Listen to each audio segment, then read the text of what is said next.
Hello, everyone, and welcome to our Develop podcast. This is your host, Danielle Reynolds. I've got a really exciting guest here with us today. We've got Felix Lozano, Chief Growth Officer. Welcome, Felix. Thanks, Danielle. Glad to be here today. Well, awesome. Well, let's just dive right in. So first, tell us a little bit about you. Where were you born? Where'd you go to school? Where'd you grow up? Let's get to know you. Sure. Albany, Georgia is where I was born. My father was in the Air Force, and he was transferred to Fort Worth, Texas when I was 2 years old. So growing up in Fort Worth, it was always a desire for me to attend Texas Christian University. That's not how it started, though. I started at Texas Tech for one semester, and it was my first time away from home ever. And so, as you can imagine, I probably dabbled too much in the wrong things. I was an architecture major. Okay. That was my passion.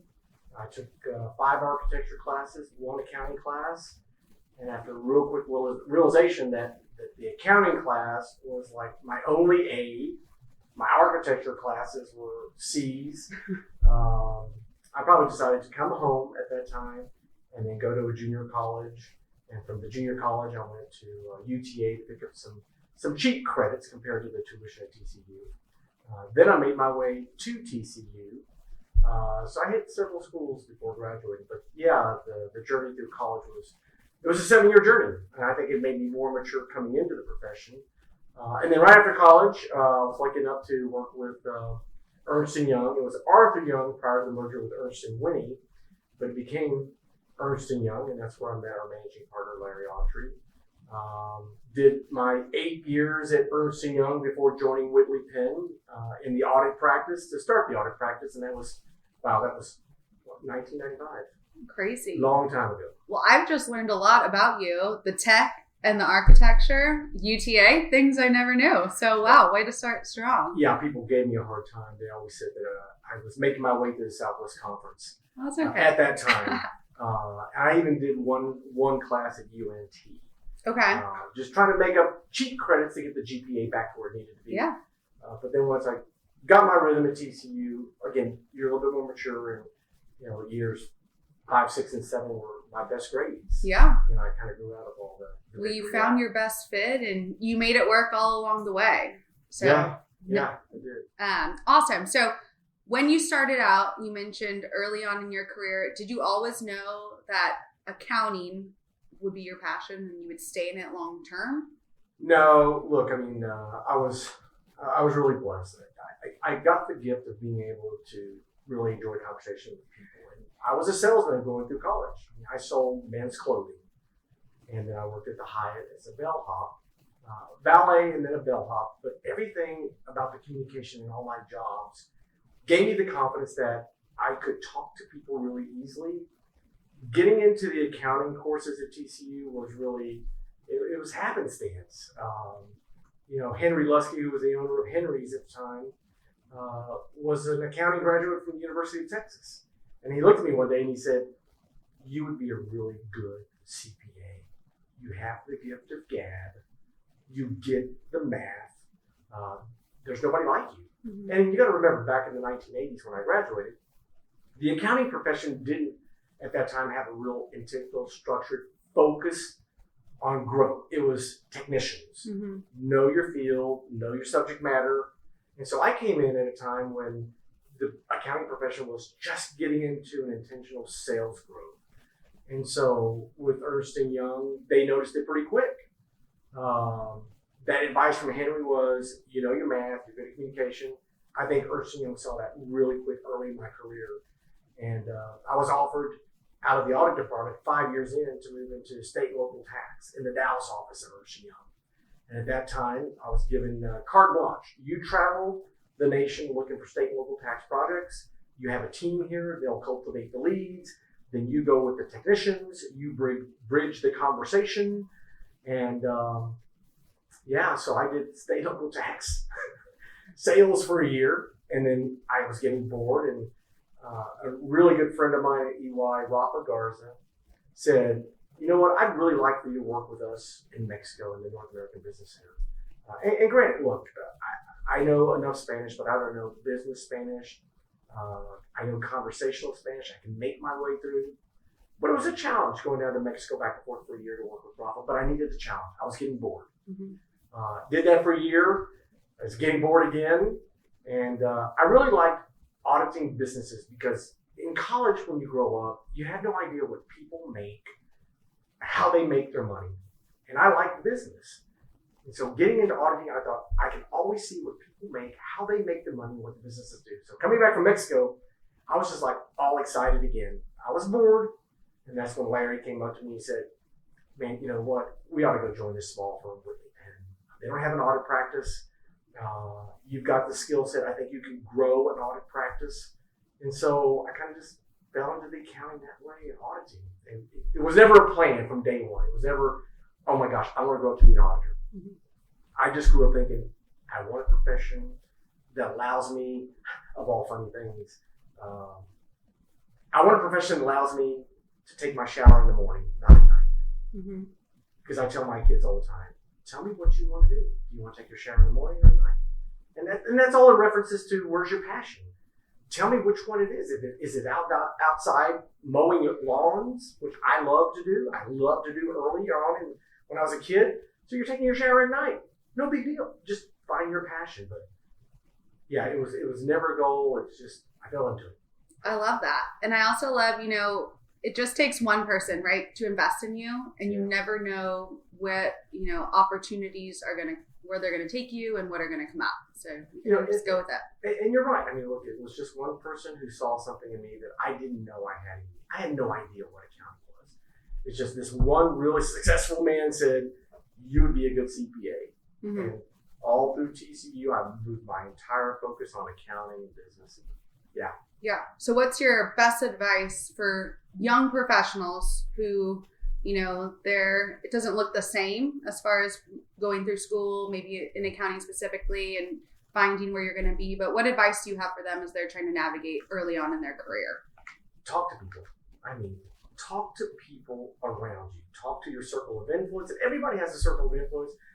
Whether your parents didn't go to college or not, mine didn't. But they put me in situations that allowed me to talk to a variety of people, to kind of explore. I didn't have interest, but to explore what they thought would be fun for me. And then you get forced with a choice. Mm-hmm. You're in college, you're paying tuition. You want to make the good use of your dollars, whether it's borrowed or your own earned dollars. So I say you have to just talk to people. But if you have a passion early on, go talk to the people in that field. Find out what it takes to get there, what it takes to stay there, but more importantly, what it takes to get there. Mm-hmm. My biggest advice, just go talk to people. Yeah. And with Google search and YouTube, it's really pretty easy compared to 1984, 1987 when I was going through college. There was no search engines. Yeah. So there's a lot of free advice out there. Yeah, I love that. Easy advice too. Easy and free. So you mentioned Larry saying, let's go over to this small little Whitley Penn firm. So walk us through just quickly, taking over as audit director. How has the audit team environment changed over the years since you took over? Gosh, dramatically. I can remember, starting the audit practice at Whitley Penn. We had computers. We didn't have all the fancy tools that we have today. We had electronic trial balances. You had the programs, but you just didn't have a lot of efficient type processes and procedures. It was still very manual, very laborious.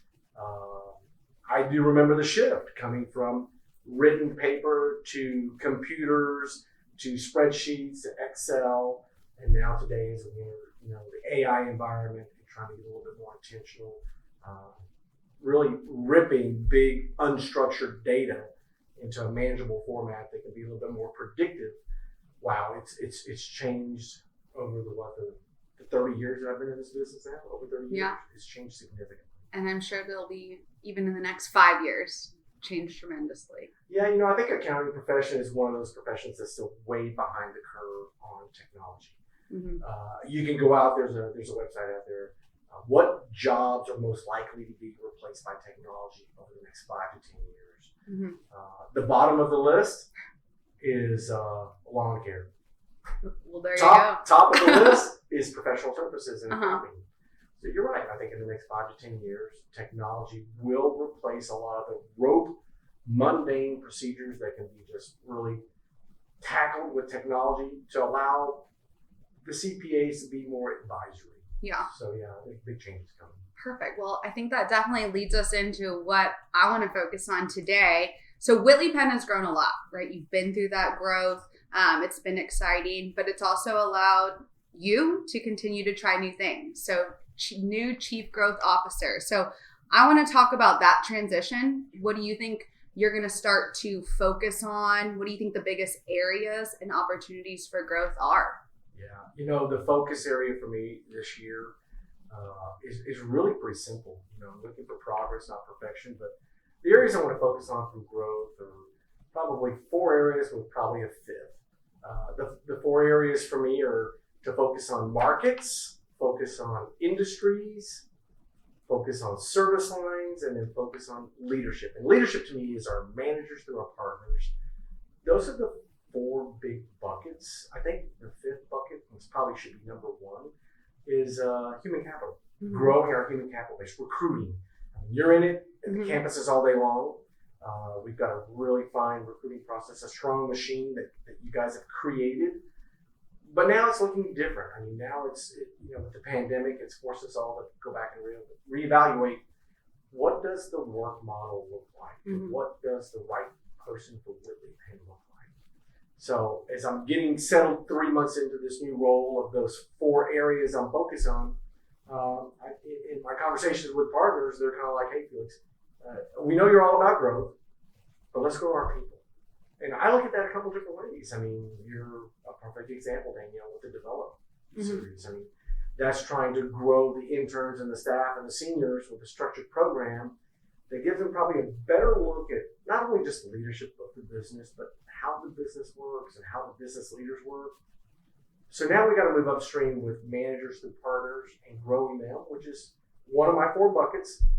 But then I got to step back too and figure out, okay, how do we grow the experienced people within this firm or outside the firm to recruit them, attract them, and then retain them? Yeah. But yeah, 3 months in, trying to get those 4 pillars going, there's a lot of work to be done in each one of those silos. And so for me right now, I'm working on the 4th silo, which is managers through partners with the growth champions. That's really really unique initial suggestion that I believe was made by David Adcox, our director of marketing. Mm-hmm. And so I was trying to get settled in this role last year, working with a consultant, and Dave was one of the 4 or 5 people I was, confiding into the new role as to what it would look like. He threw out the term growth champions. Felix, you need a group of people that can waterfall and cascade what you want to teach them and have them take it down to the younger people. So the 6 months leading up to this transition were a lot of fun. January 1st, when the calendar flips, I tell you, it was a real eye opener. I've been in client service my entire career, working with clients, working with teams. January 1st hits, and you're like, okay, here you are. You're a chief growth officer, and you're a team of 1. Mm-hmm. Trying to recruit you and working with Kristen and the marketing team and Dave. And so, the first 3 months have been a real eye-opener.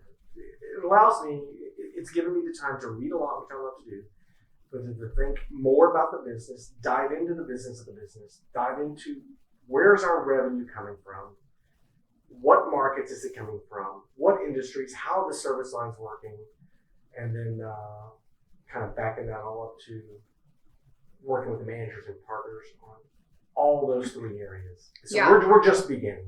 Just beginning. But sometimes those sticky situations, it's good to get into them, right? You've been doing what you were doing for so long, and it was just so natural to you. So what a challenge for you personally. I think that's where you learn a lot too, and can play a big role in the firm. And I know a growth mindset is really important to you, and you talk about it a lot. But it's fun to see, how it really plays a role both professionally, but also personally. You talked about the people of the firm and growing them internally. I think we think growth and we probably think external, right? Business development, client development, but the focus on the people. You're right, Danielle. I mean, look, the growth mindset, the vision for this role, I'm probably really proud of how long it took us to develop that vision statement. It wasn't easy. Mm-hmm. And working with Nathan and Kristen and Patrick, Irfan to some degree, just pulling together the vision statement. I wanted it to be something that just wasn't just a cliche line that would go through. I wanted every word in the vision statement to have a real impact for the firm. A growth mindset, when I talked with David Adcox about that vision statement, he said, Felix, he said, so explain to me what growth mindset is to you. And I said, okay, it seems like a challenge here. I mean, growth mindset to Felix means just learning. He goes, it does, Felix. He said, but you're using it in a totally different fashion. And so I went and Googled growth mindset because I was like, okay, where's Dave taking me? Because I got to get ready for our next meeting. And as I did research, the growth mindset, that term, that moniker, if you will, is really used for continuous learning. And when I chained together the vision statement, the growth mindset is essential for lifelong personal and professional development, it made sense. Dave was like, you're saying that continuous learning is important for your personal and your professional life. And I was like, yes, it is. And then the sustainability of the firm and protecting our equity, that's what it's all about at the end of the day. Mm-hmm. So it's funny that vision statement rolls off the top of my tongue very easily. Everything we do can drive right back to that vision statement. But, you said something a minute ago, Danielle, about, getting uncomfortable. I've been doing the audit for so long. And you're right, after 35 years, you got to get uncomfortable to grow. Yeah. You don't grow being comfortable. Right. And to be disrupted like that, and to be the nominee of your own disruption, if you will, saying, hey, I kind of want to do this. I don't think I really knew what I was walking into. Yeah. I knew I've been doing this for a really long time. It was a lot of fun working with teams and people and out in the market. And now it's becoming very intentional and focused. And I like that. The thing that's hard for Felix is I don't like detail. I like to be above the detail because after 35 years and you're the director of audit, you're really above the detail. Yeah. And now I'm having to force myself uncomfortably back into the detail, which in 3 months now, I've learned so much. I'm glad I did it. I've grown, which takes me back to my vision statement for growth mindset. I've uncomfortably grown, and now I'm realizing, okay, this is really fun. Yeah. But it took some time to get used to that. Yeah. To piece it all together. Yeah, which I think is okay. So with your growth hat on, what excites you most about public accounting profession and where it's going? The thing that excites me most right now about this profession is that we really are at a unique time where there's a convergence of technology, there's a convergence of the changing landscape of the workforce, there's a convergence of businesses wanting to do business better and different and faster. Mm-hmm. And I think today's CP eligible candidate coming out of college is totally different than what it was 30 years ago. And the fun part for me right now is that I don't know if you call them Gen Z, Gen X, or the millennials. Let's just put them all together. Yeah. Such smart team members we have. Mm-hmm. The exciting thing for me, and I can see it happening, is unbridled ability, authority for them to go do what they think is right, what is best with the tools we've got, and just to empower these really smart team members of ours. Of course, you want to guide them, right? You want to have some bumpers, some bumper lanes. So from a growth initiative, from what I'm trying to do, working with the managers and partners, I'm trying to take the same approach. You want your team members to feel empowered to go do what they do best.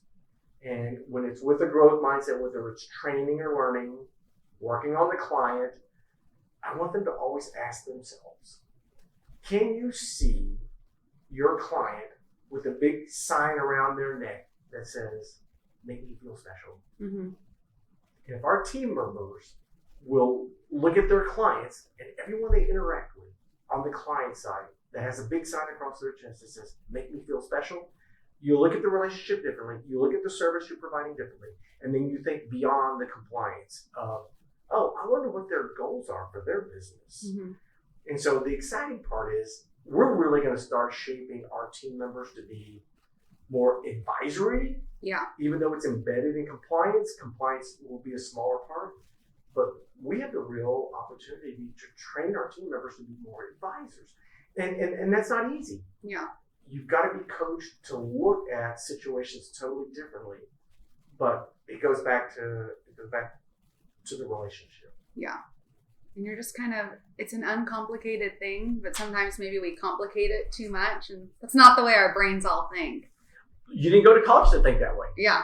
And I think that's the toughest part for all of us, is that we went to college to learn a profession, to learn the compliance side, to learn the rules and regulations and the gap and the tax rules, the tax law, the legislation.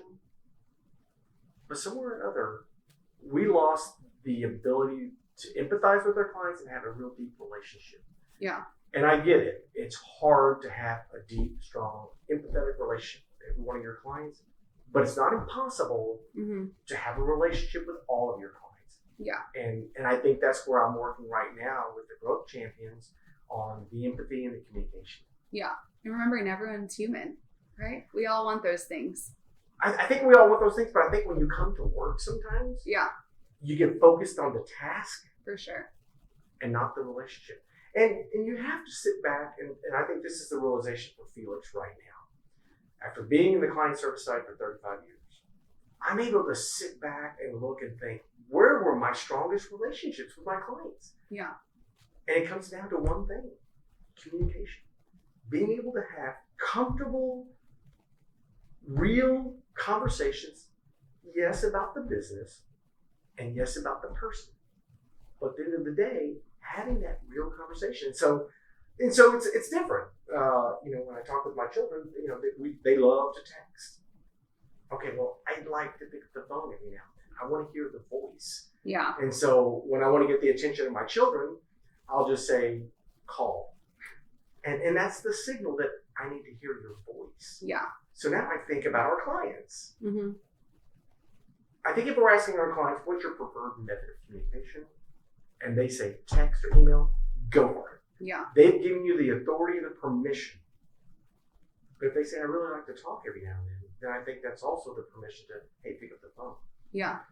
So when you ask me what I get excited about, I think you'll see this little bit of a shift where that human interaction is going to be even more important. Whether it's through Zoom, Teams, IM, text messages, emails, it's just so nice to pick up a phone every now and then and talk to somebody. Yeah. So I think that's going to play a big role. I think so too. And you are naturally a relationship builder and connector by heart. So I think you stepping into this role with all the knowledge you have too on the client service side just makes perfect sense to kind of blend those things all together and show professionals that it is that's a big part of it and what we do and how things are changing. Yeah, and Danielle, it's not hard. It is fun to watch some of the young team members come in, the interns. You can tell real quick who's got that comfortableness on the communication side. Yeah. I mean, it's funny when I look at, I can take the marketing department, I can take interns, and I can take experienced team members. And the ones who have the easiest conversation, the most laughter, the most fun, it's the marketing group. I watch onboarding new marketing people sometimes. Yeah. And new team members. The conversation's fun, it flows, there's laughter. You have a job to do. It's not easy. I mean, you're moving a big firm with our branding, with our content, with our writing, with everything we do, PowerPoints, presentations. And sometimes I think, wow, where's the laughter? We gotta have some laughter, because I think laughter makes the day go by really fast. Yeah. But then when you get embedded in these departments like tax, audit, RAS, and TAS, there is that communication amongst the team. Yeah. Now the goal is to push that communication, that easy communication out to the clients. Yeah. Because I think the clients, at least I know from what I hear now on this side of the table, our clients love to be thought of when they don't think they're being thought of. Right. And a simple phone call goes so far. Yeah. So far. Well, shout out to the marketing team. I think we're all pretty fun too. But I mean, all the departments are fun. Yeah. It's just on the marketing side, for sure. it's just that fun, creative side. You're using a different side of your brain versus the technicians because more analytical. Right. So you're trying to marry the two. Yeah. Well, that's going to be a fun challenge for you. Yeah, it is. So every market has their own uniqueness, right? So how important is it for professionals to stay plugged in with maybe it's specific markets or all markets in general, or service lines and industries, and why is that important to keep up with all that? Yeah, well, look, the bigger we get, it's a known fact. Communication gets harder the larger you get. The importance, I think, of our team members of staying in tune and in touch with their markets, industry, service lines, you got to break it down. If I'm a tax advisor in Midland or Odessa, I know that the focus is predominantly going to be oil and gas with ranching and some other services, but I know that market requires that subject matter expertise and that I'm going to build my business acumen around that. Right. If I'm in Austin, I know there's a huge technology boom, technology growth aspect there. If I'm in the Austin market, I'm thinking, how can I bend and mold my career a little bit more toward technological consulting, tax law, audits, advisory. Houston is, still oil and gas, and then moving into a variety of markets. Dallas is pretty well dispersed, like Fort Worth. I think for our team members, if they just look at where they're at and where their passion is in that market, then you get to lean into that from a subject matter expert. But firm-wide, I really do hope that we can continue to give all of our team members a real good glimpse of what's going on in their market, within their department, to start with.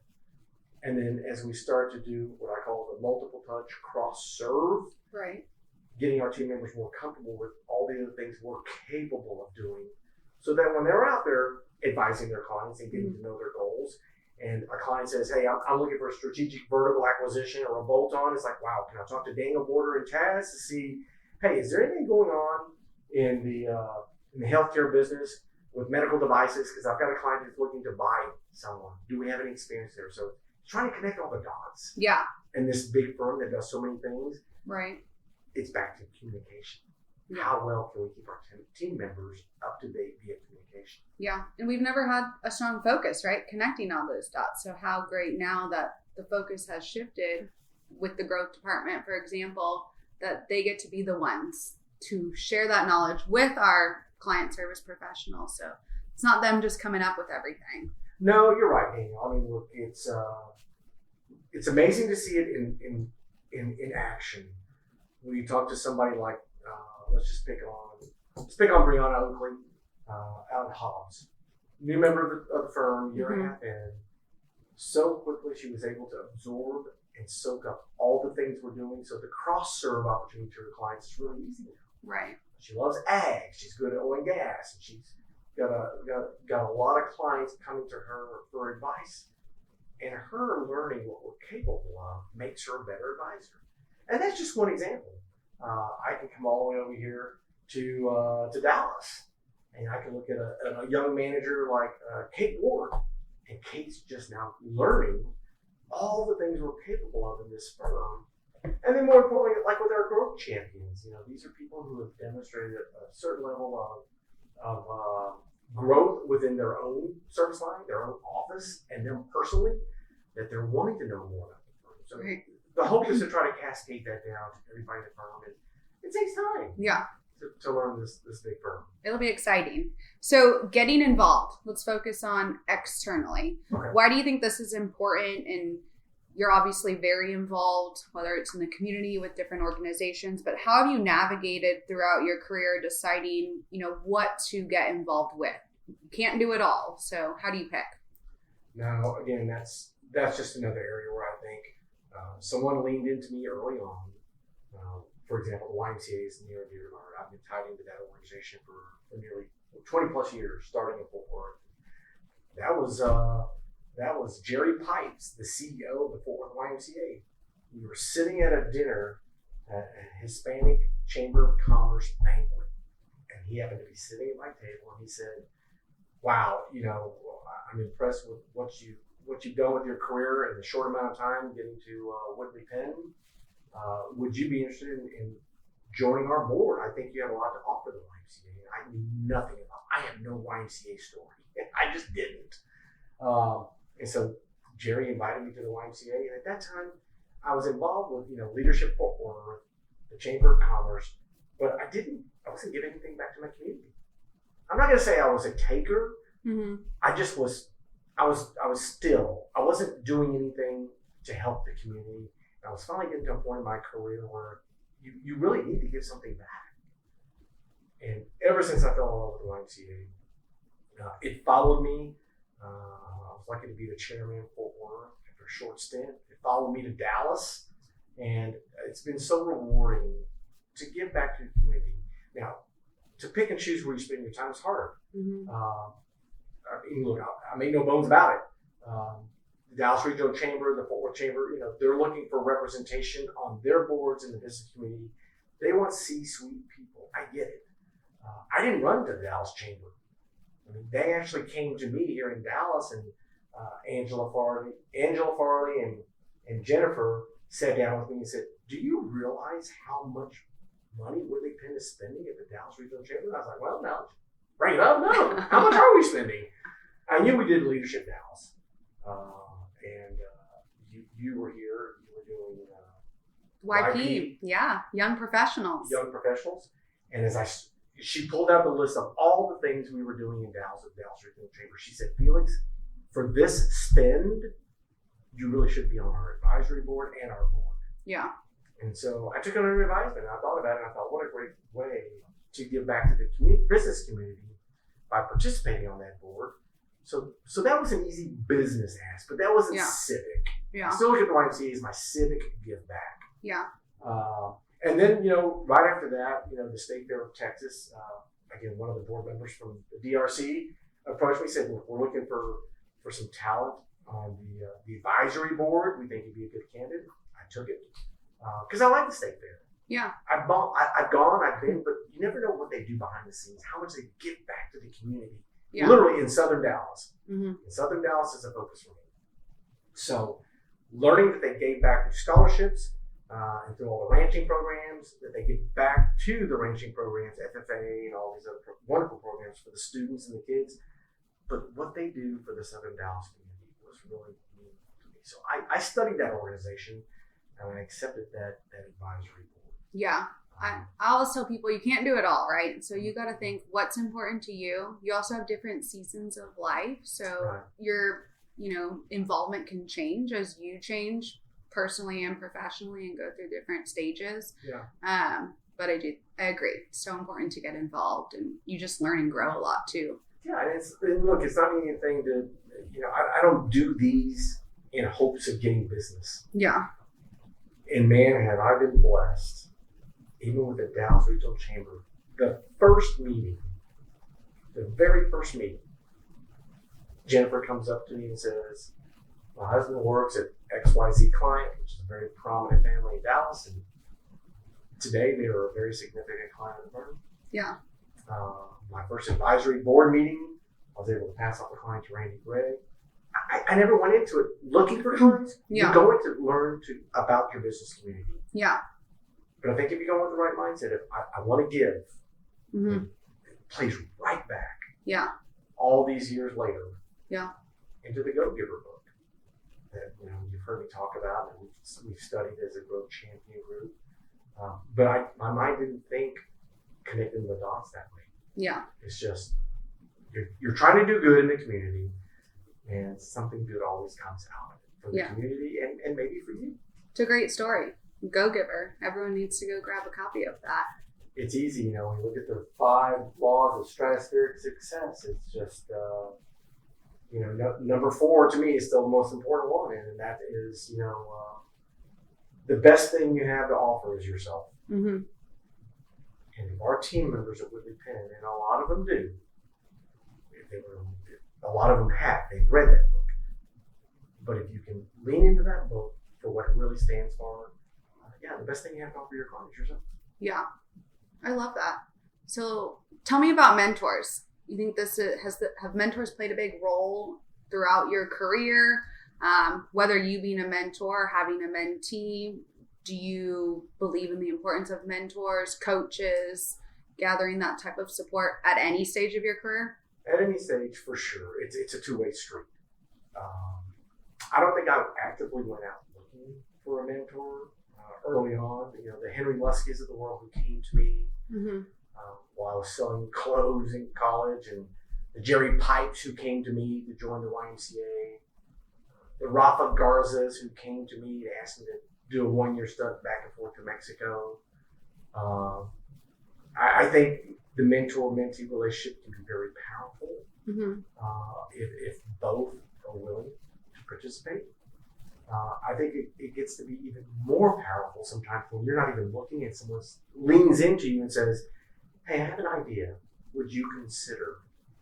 So being open-minded to it. But the mentors can be a guiding light. And look, life's tough the minute you get out of bed. Yeah. I mean, we have distractions that come at us. We have our phones, which is the number one distraction. And you got to get yourself to work. And the pandemic taught us, okay, so I don't need to get in the highway. I can just work from home. But then working from home is a little bit of a different distraction. And so being able to have a mentor, someone to talk to that's been through it, they can kind of ease your mind and say, I may not be experiencing what you're experiencing, but I got other experiences that might help you understand how to navigate these times. It's so beneficial because you need you need a little bit of a guiding light into the future. For some people who are not sure where everything's going, a mentor can help pose those questions to you to help pull out of you what your interest may be. Yeah. And even here at the firm, we have a mentor-mentee program, and we're refining and redefining because you have to, because it changes.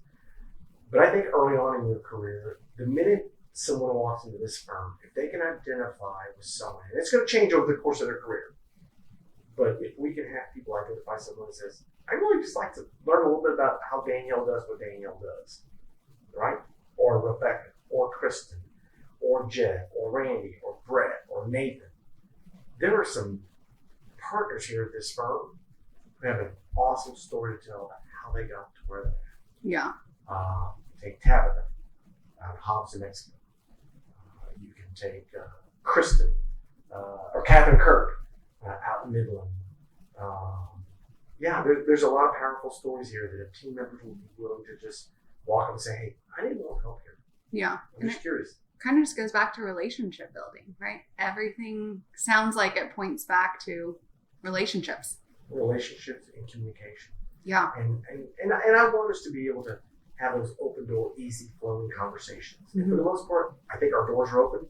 I just think we need to find a way to make it easier, make it fun, and make it beneficial. Yeah. There's a lot way smarter people at this firm than me, and that's what you want. Yeah. Everybody walking through that door needs to be smarter than the person who came in for. Right. And that just, it builds upon itself. Yeah. In a big way. Sounds like when you focus on those things, growth kind of just naturally follows it. Personally and professionally. Yeah. Nothing about the vision statement talks about going to get a new client. Mm-hmm. It's us growing personally and professionally, and when we do, naturally we grow our clients. Right. And we help them achieve their goals. Yeah. And growth begets growth. And so it's fun to see how this thing's going to hopefully get a lot of snowball traction. I love that. So what does Felix do outside the office? What are some of your favorite things? 2 or 3 really strong hobbies of mine are one I love to read. I was always jealous early on when I heard people talk about books and topics going through college. I just didn't read a lot. I didn't read unless I had to read. And when I was reading, it was just required reading. I think there's a lot of us that feel that way. Yeah. But I think, again, this gets back to a discipline. I think it's been 4 years, maybe 5, where my New Year's resolution was to read a book a week. Mm-hmm. I got up to 36 or 37 books. And that helped me refine what it is I like to read. Yeah. So that was really great. Now, my challenge is, not having 2 books going at the same time. because I mean, I love reading business about business, but also like outside the motivational stuff. I love to read. The Bible is just an easy one for me. There's just so much to learn, and I get good books from my group. So reading is it's a big part of my life right now. Riding, road biking. I can't get enough road biking in. This is the time of year. This is the season where I'm out on the bike almost every night. And then lastly, travel. I got kids in 2 different places of this world, and neither are here in Texas. And so the travel's always been a fun for Felix, and so I get to do that. Now that we freed up from COVID, we can do a whole lot more. Yeah, so fun. So do you have any book recommendations for our audience right now, or what are you reading, or any podcasts, or what's Felix watching on TV? Yeah, books. Look, I've got The Unoffendable. I've got The Misfits.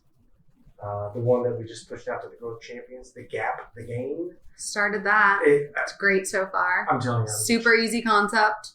Chapter 1 lays it all out. And when you get it, you're like, okay, that's so true. It is so true. Yeah. And that is just one of those books. It's like The Go-Giver. The Go-Giver, you can get your hands and your head around. It's not complicated. The Gap, The Game is the same way. It's a book to just look back and reflect and say, look at where I'm at. Right. Look at where I've come from. And there are ideals out there, and it's not a bad thing.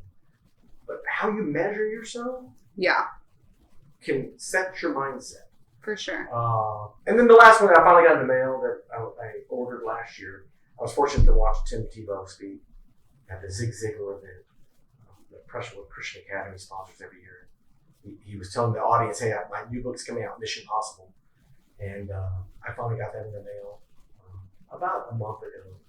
And that's one of those books where it has so many nuggets in it. And so anything Tim Tebow, I'm on it. What am I watching on TV? Wow, so I'm dating myself here. I'm going back to the Marvel series, trying to work my way through all the Marvel movies. Yeah. It's been I think I knocked out Thor this weekend and Iron Man 1, 2, and I don't think 3 was that good, but that's just me. I can't say I'm a big Marvel person. I wasn't either, but then you get into it, it's just, you need to kind of like unplug your mind every now, right? And so that's true. That's an easy way. Wow, Yellowstone was, Gabe and Mercedes were telling me, hey, you got to watch Yellowstone, man. So I begrudgingly said, okay. And then once I was kind of late in the game. Yeah. It's a good one. Yeah, now maybe it's 1983. We'll see if I have time for that, but I'm kind of lost in my books right now. Yeah. I think we need a Felix Lozano book list. Yeah. I'll share with you. I've got some real good books that to this day I can quote certain lines and certain chapters because they're impactful. Once you start to read and you find what motivates you and moves you, it becomes all the more enjoyable. Yeah. Couldn't agree more. Well, Felix, thank you so much for joining us today, sharing about the growth mindset and the exciting changes in your life and also the firm and how the profession is changing too. You're welcome, Danielle. The growth mindset's important, so I hope everybody leans into it. Thank you.